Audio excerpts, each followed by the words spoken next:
दिवस मना रहे हैं, लेकिन यह आजादी हमें उपहार में नहीं मिली है। इसके लिए एक लंबी यात्रा करनी पड़ी है, आजादी की यात्रा। इस यात्रा में हजारों लाखों लोगों ने अपनी जान की कुर्बानी दी।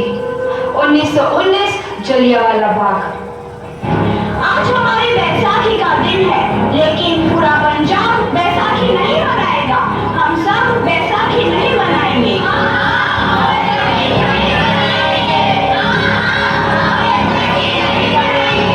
जब तक हम अंग्रेजों को भारत से बाहर नहीं निकाल देते, पूरा पंजाब बैसाखी नहीं मनाएगा। अच्छा, तो तुम सब हमारा विरोध करता है, भाग जाओ यहाँ से। इसका अंजाम बहुत ही बुरा होगा। हम नहीं जाएंगे, तुम लोग जाओगे। हमें नहीं, तुमको भारत से भागना होगा। Soldiers fire!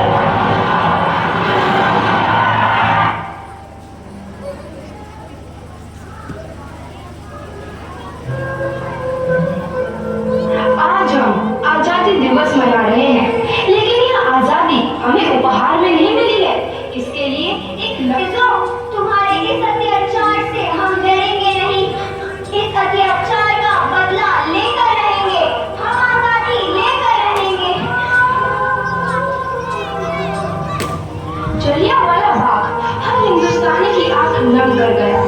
इस कांड में कितने मासूमों की आहुति चढ़ गई, इतनी हैवानियत से इंसानियत कत्ल कर दी गई। जलियांवाला बाग के हत्याकांड ने आजादी की आग में घी देने का काम किया। मासूम औरतों, बच्चों की दर्द भरी चीखें और सिसकियां इनकलाब का गूंज बनकर उभरी। लाला लाजपत राय, भगत सिंह, राजगुरु, सुखदेव सरीखे क्रांतिकारियों ने भारत की इस जमीन से विदेशी दरिंदों को निकाल फेंकने के मंसूबे मजबूत कर लिए। 8 अप्रैल 1929 लाला लाजपत राय के नेतृत्व में साइमन कमीशन के खिलाफ एक भारी जुलूस निकाला गया। Simon commission, Simon commission, Simon commission, Simon commission, Simon commission, Simon commission, Simon commission, Simon commission, Simon commission. बेवकूफ इंडियंस, तुमको हमारी बात समझ में नहीं आती। Stop please. साइमन कमीशन नहीं मानता। I said stop this। लाला जी, आप आगे बढ़ो, हम आपके साथ हैं। लाला जी, संघर्ष करो, हम आपके साथ हैं। लाला जी, संघर्ष करो, हम आपके साथ हैं। लाठीचार्ज करो!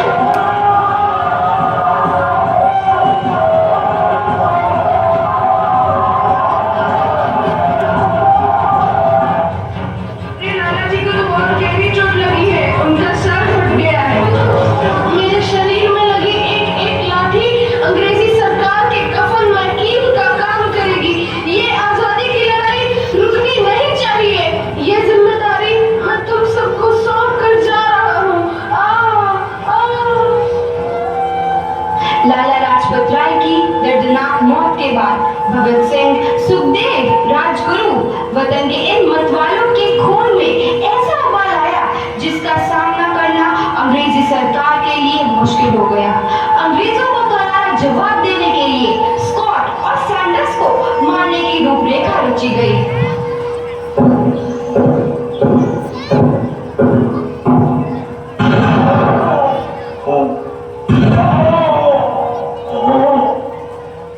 सैंडर्स मारा गया। चारों तरफ तहलका मचा था। दीवारों पर लिखा था, लाला जी की मौत का बदला ले लिया गया है। भगत सिंह समेत सभी वहां से फरार हो गए। 8 अप्रैल 1929 दिल्ली में ब्रिटिश सरकार की सेंट्रल लेजिस्लेटिव असेंबली की बैठक में 2 बम धमाके की आवाज सुनाई दी।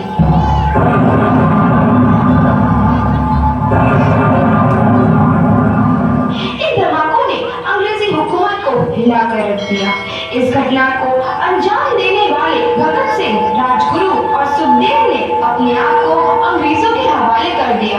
1930 को अदालत ने अपना फैसला सुनाया। मुलजिम भगत सिंह, मुलजिम राजगुरु, मुलजिम सुखदेव को दफा 121 और दफा 302 के तहत ये अदालत तीनों को मुजरिम करार देती है। और इस गुस्ताखी के लिए ये अदालत इन तीनों को सजाए मौत की सजा सुनाती है। सरफरोशी की तमन्ना अब हमारे दिल में है, देखना है जोर कितना बाजुए कातिल में है।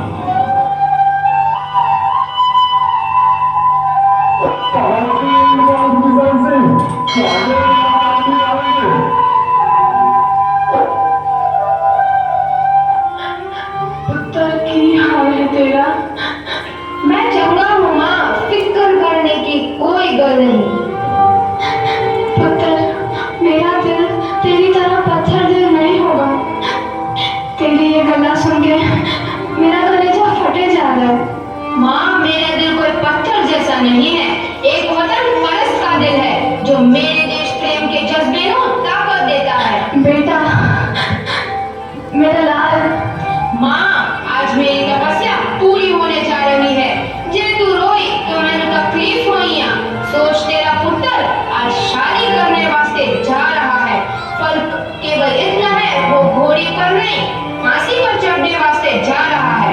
आज तू क्रांतिकारी की माँ है, कल तू एक शहीद की माँ होगी। माँ, पुत्र, भगत, तू इतनी छोटी उम्र में हम सबको छोड़ के चला जाएगा। तूने जिंदगी में देखा ही क्या है पुत्र? मैंने अपनी माँ देखी है, जिसने मुझे एक ही बात बताई है कि बेटे, अपने देश के लिए एक बार मरना 100 बार जन्म लेने के बराबर होता है। अच्छा माँ, अब आशीर्वाद दे, आखिरी बार विदाई लेने का समय आ गया है। भगत, मेरे लाल,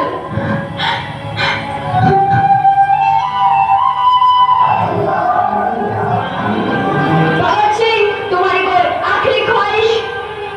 हमारे हाथ खोल दिए जाए। हम तीनों लोग एक दूसरे से गले मिलना चाहते हैं। उनके हाथ खोल दिए जाए।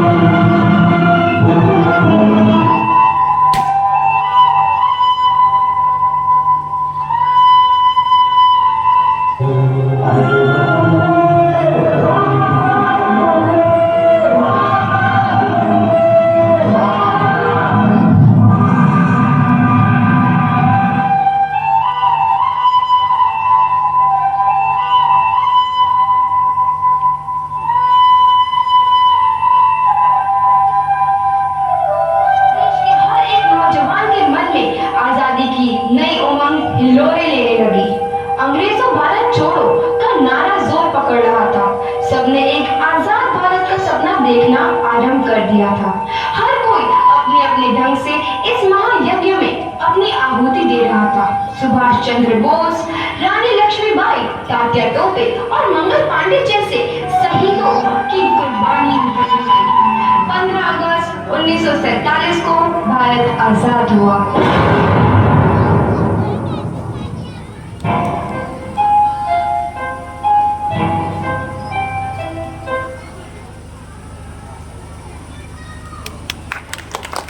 Coba,